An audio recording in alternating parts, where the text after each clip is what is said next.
Bol tento rok najúspešnejším rokom pre mesto Prešov?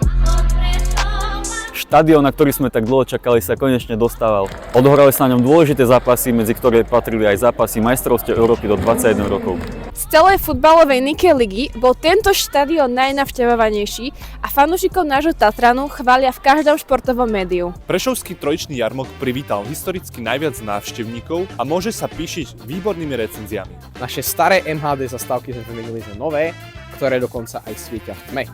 Takto sa budeme cítiť pri dlhých nociach, čo čakáme na autobus, o niečo bezpečnejšie. Prešovský Šarišan vyhral prvé miesto na celosvetovej tanečnej súťaži v Južnej Kórei. Úspech zaznamenali aj naše mažoretky Diridonky, ktoré na majstrovstvách sveta vyhrali až 11 majstrovských titulov. Ale nie všetko sa v Prešove podarilo.